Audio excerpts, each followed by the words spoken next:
Hey guys, in this video, I'll show you how you can remove text from video in Capcut. So make sure to watch this video till the end and let's get started. First of all, open the Capcut app on your PC or laptop. Simply tap on the New Project button at the top and add any target media to the project.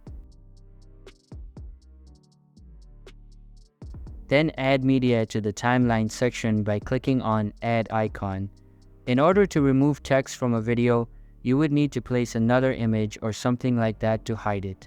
Right now, there is no way to remove text using Capcut, but you can do it seamlessly by duplicating the layer, then cropping it and placing it over the text.